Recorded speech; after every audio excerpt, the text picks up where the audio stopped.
Let's be honest, at some point almost everyone has wanted to check up on their ex or track down some anonymous jerk who was bullying them online.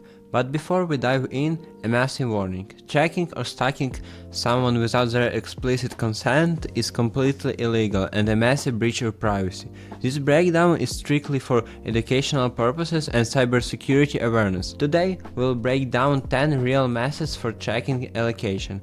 10th place. Physical AirTag Trackers by Apple. The device constantly emits a secure Bluetooth signal. This signal is picked up by any compatible third-party smartphones nearby and anonymously sent to the network. You need to buy the tracker, pair it with your Apple ID via Find My app, and then physically plant it into person's jacket or car. It is highly accurate in large cities where many people use Apple devices. The main downside is zero anonymity. Modern iOS and Android operating systems have built-in anti-stalking protection. As soon as an unrecognized tracker moves with a person for a certain period, their phone will instantly trigger a loud notification on the screen. An unknown tracking has been detected near you. The chance of getting caught is almost 100%. 9th place. Live location sharing in Telegram or WhatsApp. The messenger utilizes the phone built-in navigation services and transmits the coordinates to Telegram or WhatsApp servers. You must gain physical access to the person's unlocked phone, open your chat, tap the attachment icon, select location, and share my live location. Set it to the maximum duration. It is completely free, native, and shows movement with an accuracy of up to a few meters. The Telegram designs this to be impossible to hide. A massive bright banner constantly hangs at the top of the chat list and the screen itself, practically screaming that the location is currently being broadcasted. The person will notice it within the first minutes of using their phone. 8th place. IP loggers, like IP Logger and Grabify. Special services mask a checking script inside a regular web link. When a person clicks it, the logger's server logs their IP address, device type, and internet provider before redirecting them to the final website. To activate it, you need to take any interesting link, run it through a logger service, copy the generated short URL, and send it to the person under any pretext. Then you check the statistics page on the logger's website.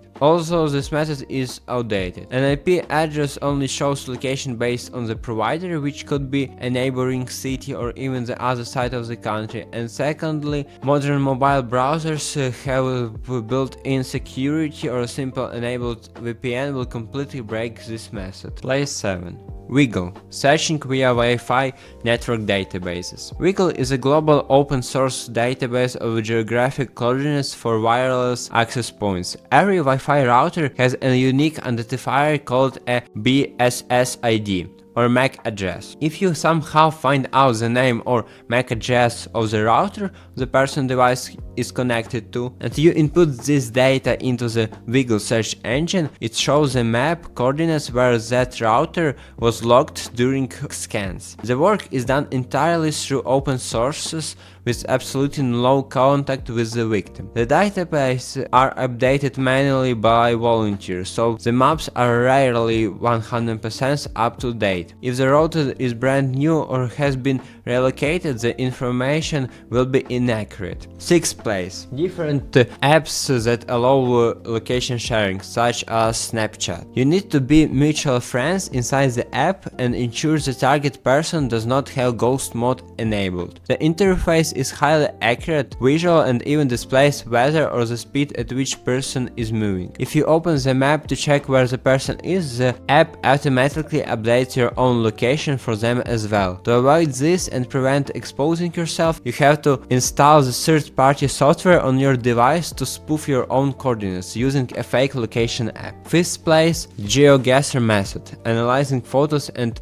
videos. This is pure analysis of open source intelligence. You meticulously meticulously study the details in image or videos that a person posts online. You analyze everything that codes the camera frame, building architectures, road signs, car license plates, store names, the language on billboards, or even unique shapes of power lines and landmarks. Then cross-reference these details using Google Street View. This method is useless if the person takes a photo in a windowless room, against a blank wall, or in the middle of an empty field. It demands a vast amount of time, luck, and detective experience. A lot of people study OSINT techniques for years to master them. Fourth place, EXIF metadata of photographs. When a smartphone camera snaps a picture, it embeds hidden technical information called EXIF text into the file properties. You need to obtain the original photo file, upload it to any EXIF viewer, or simply open the file properties on a computer to inspect the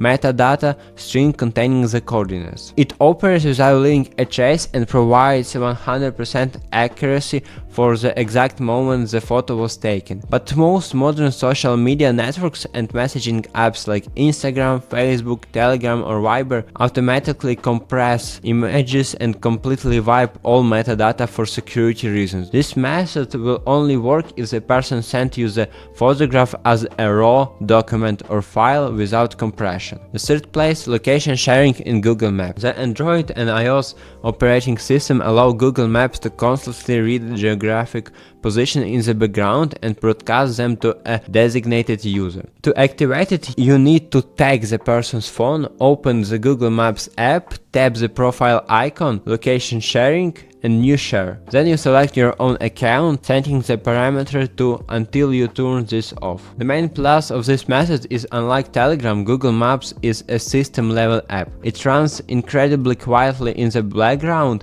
It doesn't clutter the screen with constant warnings or massive banners. Second place, Find My Device or Find My iPhone, built-in tracking. This is a deeply integrated operating system designed for locating close devices. It possesses the highest priority access to the GPS module. While you can use Apple's family sharing, on Android you can use social engineering. You create a burner Google account and trick the target into logging into it on their phone. Once they log in, their device is linked to your burner profile. You then log into the official Find My Device service from your end. This is not just a tracking tool, because it is a security feature. It gives you absolute control. Beyond seeing their precise location in real time, you can remotely trigger a loud alarm, lock the phone completely with a custom message, or remotely wipe all data from the device. In the new update, when you try to find your location on the phone, it will send a message, but